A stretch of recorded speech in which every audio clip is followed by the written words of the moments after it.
Chesterfield. Chesterfield, the only cigarette in America to give you premium quality in both regular and king size, brings you Dragnet.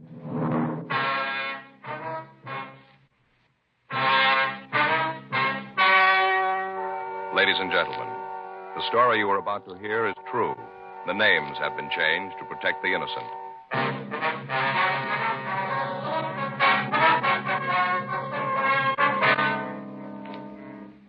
You're a detective sergeant. You're assigned the homicide detail. The body of a dead man has been found in the rear of his shop. He has been brutally beaten to death. The killer is unknown. Your job, find him.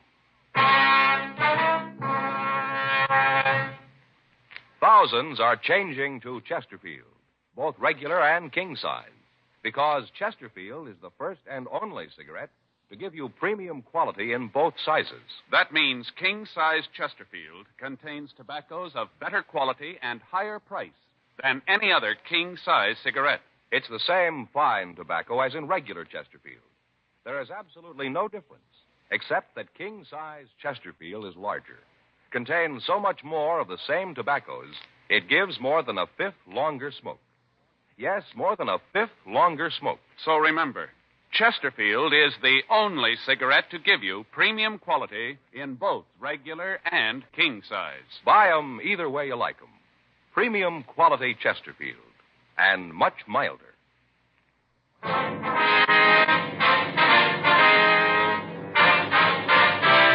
Dragnet, the documented drama of an actual crime.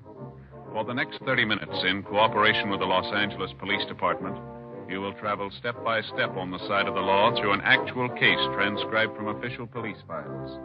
From beginning to end, from crime to punishment, Dragnet is the story of your police force in action. It was Monday, July 5th. It was hot in Los Angeles. We were working the day watch out of homicide detail. My partner's Frank Smith. The boss is Captain Lorman. My name's Friday. It was 7:58 a.m. when I got to room 42. Homicide. That you, Joe? Yeah. How's it going? Don't ask me. What's the matter? Went to the beach yesterday. Got so sunburned I could hardly sleep last night. I'm just miserable, Joe. It's going to be a week before I can wear a shirt without feeling I got army blanket on. Well, can't you get something for it? Something to make it feel a little better anyway? Don't bring that up either. What's that? If you've got any homemade remedies for sunburn, keep them to yourself. I've had them for now. Yeah, why? What's the matter? Like I said, we went to the beach yesterday. Beautiful day. They fixed up a lunch, sandwiches, potato salad, deviled eggs, all that stuff. Yeah, I know. We went down to Castle Rock, down the highway. Yeah. Just had a ball. Just great. Kids played in the water, and then when it got dark, we had a few 4th of July things for them. Sparklers, stuff like that. When I got home, and I started to feel it. What, the sunburn? Yeah. Back feels like it's on fire, Joe. Legs feel like I got them in hot oil. Believe me, it's terrible. Took off my shirt, pants at home, just sitting there in my shorts. I was trying to figure out some way to stop the burning, Yeah. Well, it happened. In comes Armand. Oh, that's your brother-in-law, huh? Yeah. He's read in some magazine where tea is the stuff for burns. Right away, he starts brewing tea. Tea? Yeah. And you drink? Yeah. Tells me to lay down on the floor, right? Flat on my stomach. I was feeling so miserable, I'd have done anything to get rid of the feeling, so I did just lay there.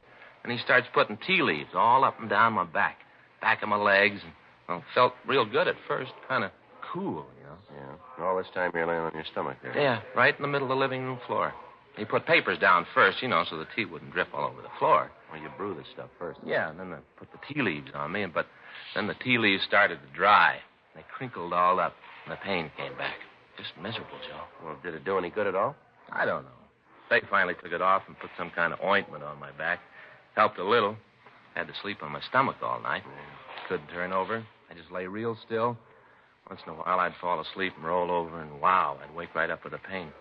I tell you, Joe, I didn't sleep at all. Not a wink. Yeah, I know what you mean. I don't see what you're blaming Armand for. Seems like he did try to help you out, though. Oh, sure, he tried. Whole thing was his fault. If he'd kept his big mouth shut, everything would have been all right. How do you figure that? A picnic. It was his idea, Joe. It's a hot shot. I'll get it. What is it? Killing down on Bixel.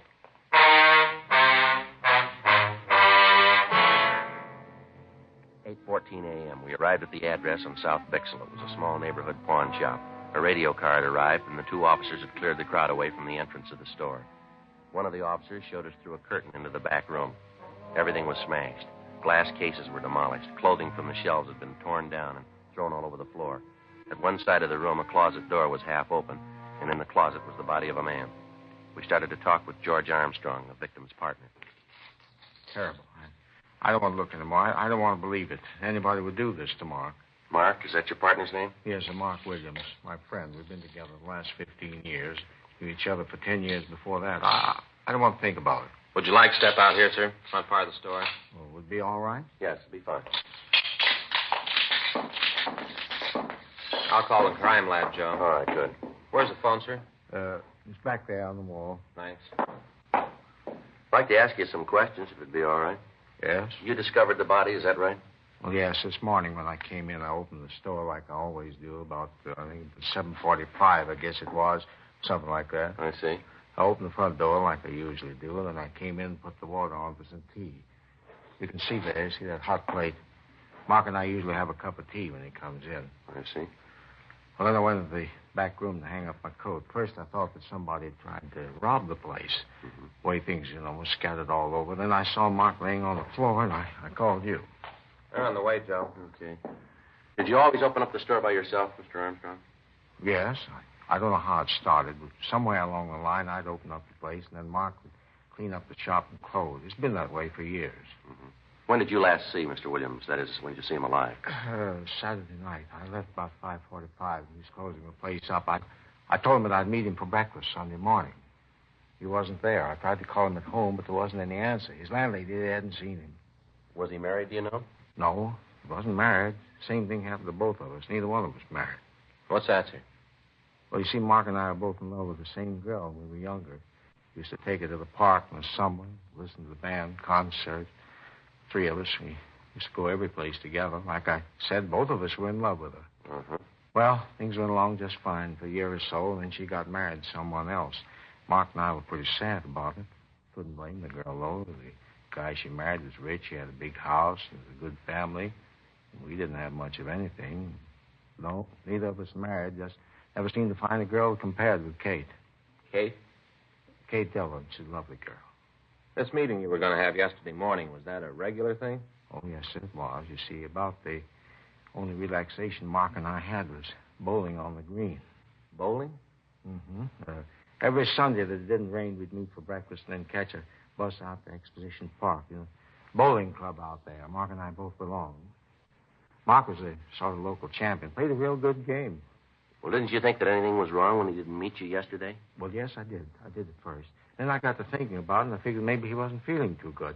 Just didn't want to go out to the club. Yes, sir. He'd get like that, moody.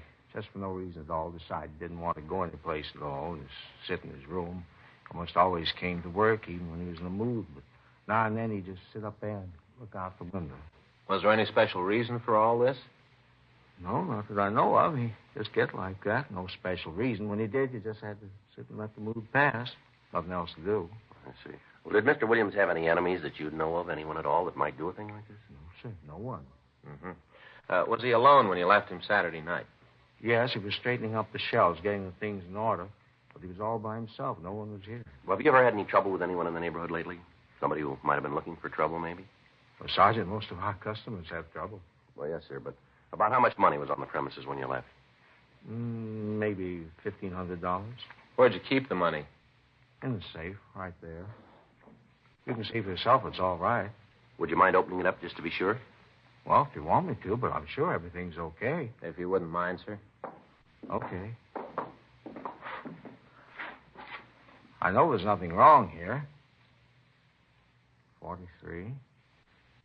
You can see for yourself that everything's okay, can't you? 16 left. Yes, sir. We just want to be sure. Right to 8. There. You can see it. Uh-huh. Is the money kept in that strong box? Yes, sir. Who knew the combination to this safe? I mean, besides you. Just Mark and me. We were the only ones. Mm-hmm. There. All the money's there. Mm-hmm. Is there anything else missing from the store? Anything that you can see?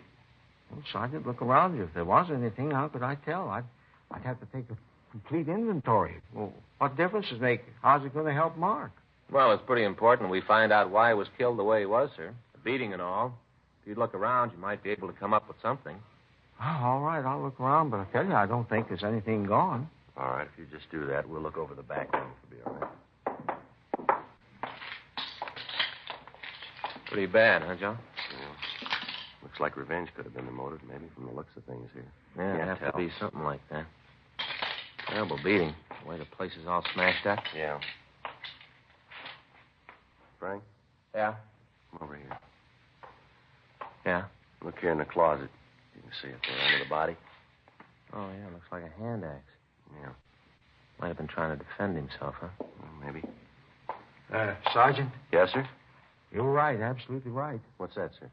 Well, he did steal something. The gun case has been broken into. Yes, sir. Anything missing? A couple of revolvers.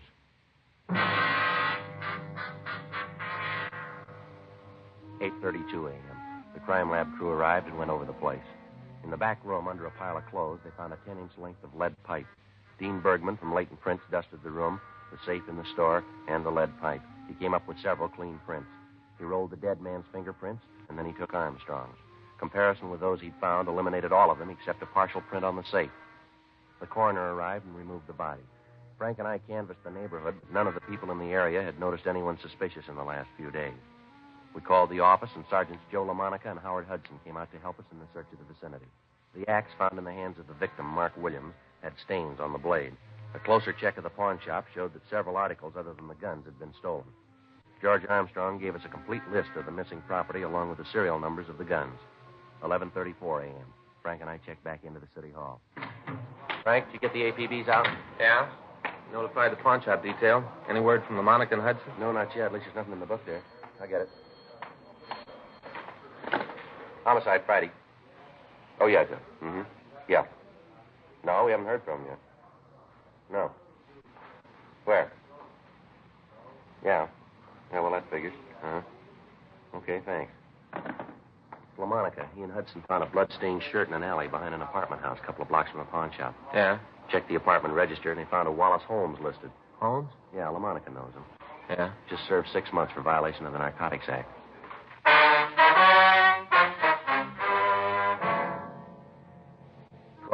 p.m. We ran the name Wallace Holmes through R&I. He had a record dating back almost 10 years. He'd been arrested twice for violation of the state health and safety code and once on suspicion of 211 PC. We talked to the neighbors in the apartment building where he lived, but they told us that Holmes had been in bed with a bad cold for the past 3 days. Several of them had taken him food on occasion and stated positively that he could not have left the apartment. Bergman checked his fingerprints against those we'd found at the pawn shop. There was no make. A stakeout was placed on the building. 2:15 p.m. We checked with the crime lab to see if Ray Pinker had finished the tests on the physical evidence that he'd collected at the murder scene. Looks like the lead pipe. Can you tell us anything about the killer? Nothing except his WMA. How about the other bloodstains, Ray? Test out type O. Victim's type B. Well, figures that he managed to hit the killer with the axe then, huh? Possible. How about the shirt? Did you find anything on it? We haven't finished the tests on the dust particles we found in the pockets yet. Precipitin test shows it's human blood. Haven't had a chance to group it yet. How about any laundry markings? Anything there, Ray? Just about to check it. Spread it out here. You want to get those lights, Frank? Yeah, I'll go. Turn on this fluorescent. Yeah. Laundry marking here. Yeah. Looks like RJ. Mm-hmm. Is that right? And there's a number there, too, in there. 769-02. Anything else, Ray?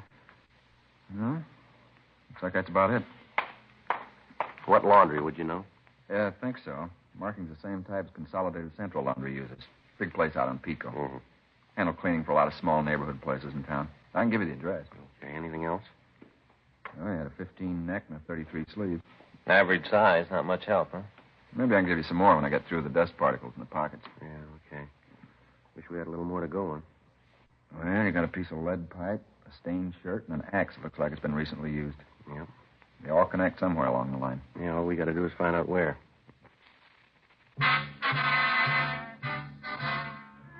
2:58 p.m. Frank and I drove out to the Consolidated Central Laundry. We talked to the manager, and he looked through the files. He was able to tell us that the shirt had been laundered at a small cleaning place on South Hill. He gave us the address, and Frank and I drove over. We talked to the manager of the shop. Uh-huh. Yeah, it's our number, all right. Yes, sir. Would it be possible for you to tell us who owns the shirt? Yeah, I'll look it up in the book.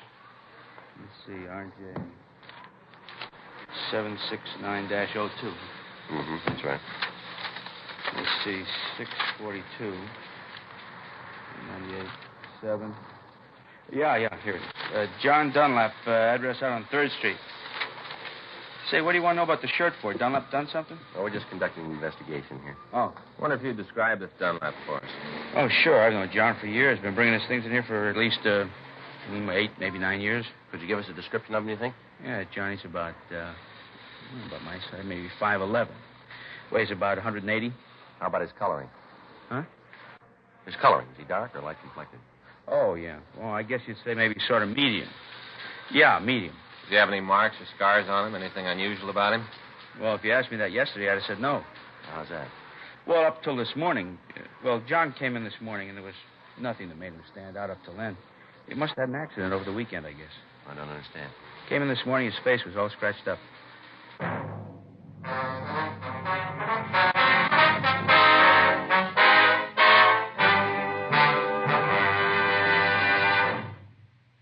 You are listening to Dragnet, the authentic story of your police force in action. We like to give the facts about Chesterfield so you can be your own judge. Chesterfield is the first and only cigarette to give you premium quality in both regular and king size. Chesterfield is the first and only cigarette to tell you what it's made of. The world's best tobaccos. Kept tasty and fresh by pure and costly moistening agents. The best that money can buy. And Chesterfield cigarette paper is of the highest purity. Now, Chesterfield is the first cigarette to present this scientific evidence on the effects of smoking. A medical specialist is making regular bi-monthly examinations of a group of people from various walks of life. 45% of this group have smoked Chesterfield for an average of over 10 years. After 8 months, the medical specialist reports that he observed no adverse effects on the nose, throat, and sinuses of the group from smoking Chesterfield. I'd say that means real mildness. Either way you like them, regular or king size, you'll find premium quality Chesterfields much milder.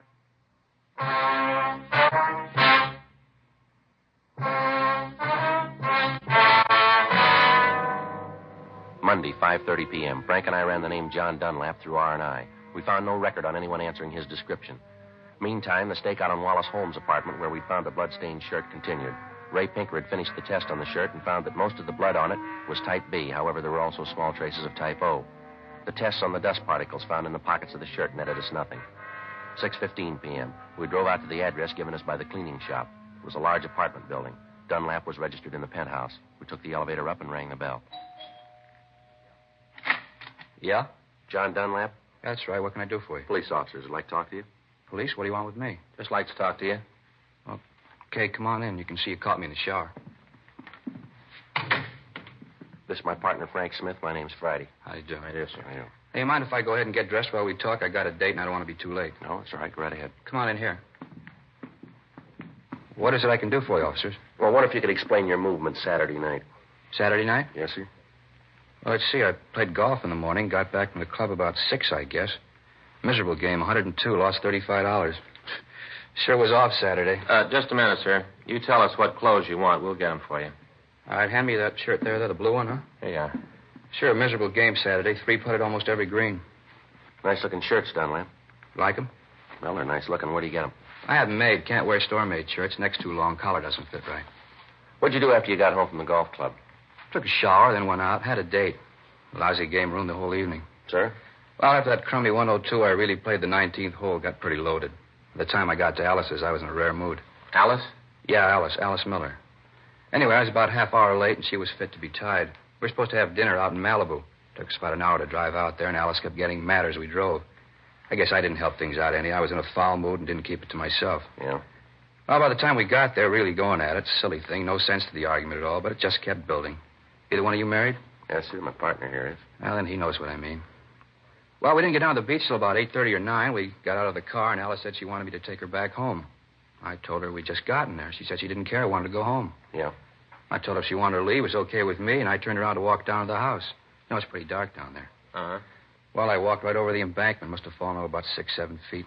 Didn't hurt myself much, but you can see I scratched up my face. Yeah, we can. Well, a long one, though. I guess it was worth it. How's that? Well, Alice was so scared she ran down to me, and the argument was all over. We went on into the house and had dinner. How long were you there?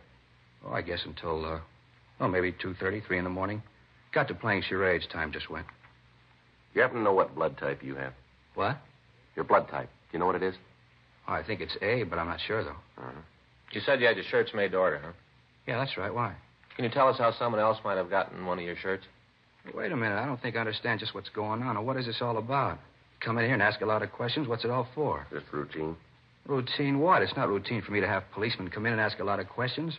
Where was I Saturday night? Who makes my shirts? Who might have had them? Come on, what's the pitch? All right. You know a man named Mark Williams? Williams? No, Tom Williams sells insurance. No, Mark Williams. No, I don't think I know him, Mark. Anyway, what's he got to do with this? He was killed Saturday night. Figure maybe I did? Well, a shirt that belongs to you was found near the scene. My shirt? That's right. Same label. Check the laundry markings in it. Your laundryman said it was your shirt. Said it was your number. You talked to Harry? Yeah, that's his name. I guess we did. Well, I don't understand it. Hey, wait a minute. Yes, sir? A couple of weeks ago, I gave a half a dozen shirts to the woman who comes in to clean up the place. She might know what happened. Let me call her and find out. I got her number here someplace. Yeah, here it is. If anybody knows, she would. A couple of weeks ago, told her she could have them. I don't know what's the matter with them. Hello? Mrs. Lambert in, please? Yeah, thank you. Oh, Mrs. Lambert? This is John Dunlap. Oh, just fine. And you? That's good. No, I just want to know what you did with those shirts you took a couple of weeks ago. Well, no, Mrs. Lambert, I did give them to you. I just want to know what you did with them. Uh-huh. I see. Well, can you give me the address? Well, just a minute. I'll get a pencil. You have a pencil, officer? Here you are. Thank you. Now, go ahead, Mrs. Lambert. Uh-huh. 47? All right, thank you. No, don't you worry. Everything's all right. Yeah, well, thank you, Mrs. Lambert. Yeah, I'll see you then. Right, goodbye. You're a real character. Thought I wanted the shirts back. Did she tell you what she did with them? Yeah, said she sold them to a second-hand store down on Bixel.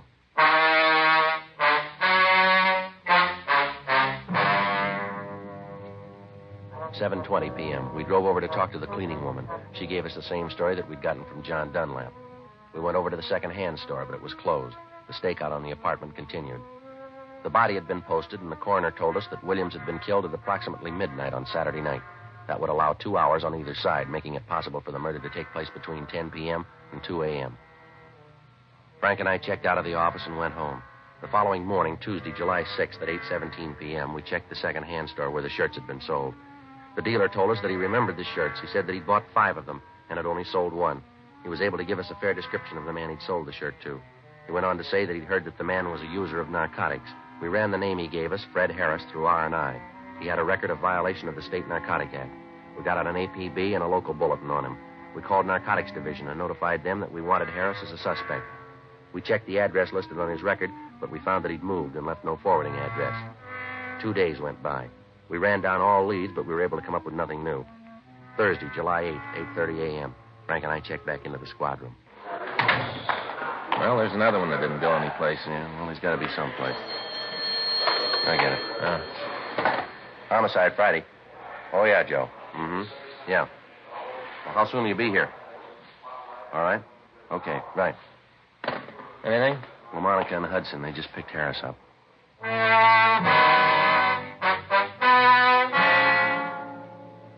11:20 a.m. Fred Harris was brought to the interrogation room. Frank and I talked to him for about an hour, but other than his name, he refused to tell us anything. We tried to lead him out. We talked about his family, about sports, food, everything we could think of. None of it worked. Harris remained sullen and uncooperative.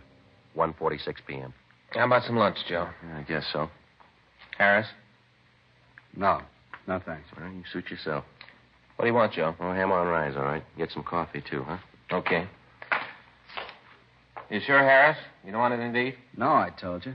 Okay. All right if I smoke? Yeah, go ahead.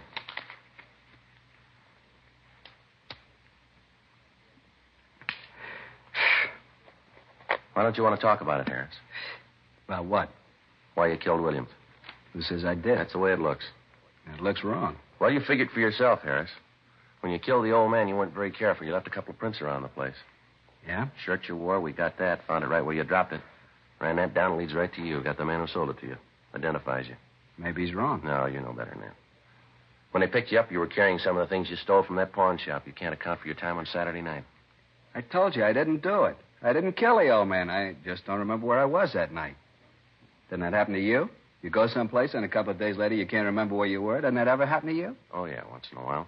Yeah, you see. How do you expect me to remember when you sometimes forget? You a user? What are you asking that for? You got the record. Look it up yourself. Roll up your sleeve. All right. You're a user. You work for a living? Yeah, sometimes. What do you do? Whatever I can. When'd you last work? A couple of weeks ago. You haven't worked since then, huh? No. Where'd you get that stuff they found on you? I don't know. Must have bought it. Any idea where? No. You bought the stuff and you don't know where. Is that what you want me to believe? Believe what you want. I don't care. Well, here's what I believe. You tell me if I'm wrong. I think you went to the old man's pawn shop about closing time on Saturday night. You had a big yen on and no money to make a connection. You tried to rob the old man. He didn't like it and you killed him. You killed him with that hunk of lead pipe we found, the one with your fingerprints all over it. Then you tried to get the safe open and you couldn't. So you wiped it clean, grabbed what you could carry, and you ran out of the store.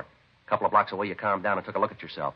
You threw that shirt in the ash can, then you went up to Wallace Holmes' apartment to try to make a connection, didn't you? He tell you all that? No. Now, come on, how about it? Holmes tell you that? Well, look, you're a little mixed up, aren't you? You just answer. You don't ask. Sure, he told you. You never found out if he did. My big pal, Wallace Holmes. After all I'd done for him. If I had a nickel for every pop I shared with that bum and he cops out on me, blabs everything to you. The one guy I'd have done anything for. Give the guy the shirt off your back, and this is the thanks I get. Well, that's your big trouble, Harris. What do you mean? You ought to hang on to your shirts.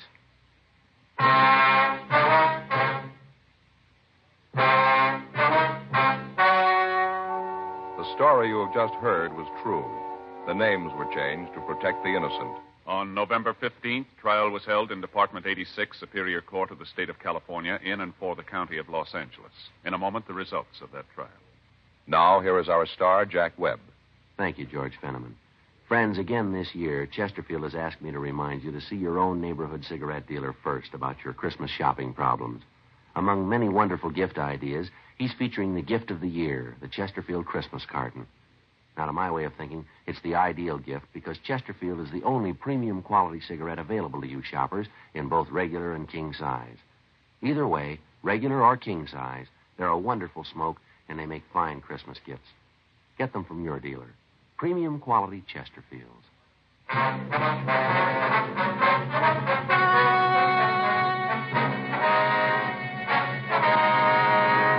Fred Richard Harris was tried and convicted of murder in the first degree. He was executed in the lethal gas chamber at the state penitentiary, San Quentin, California.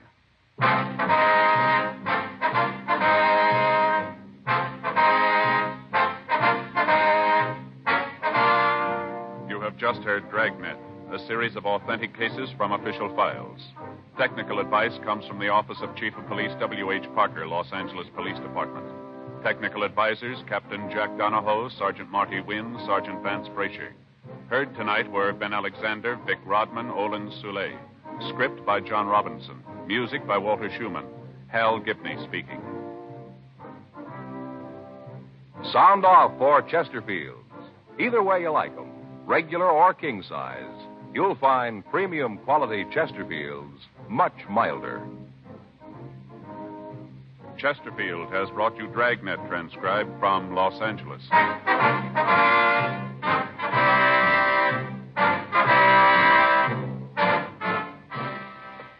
Tonight, it's more adventure with Barry Craig, confidential investigator on NBC.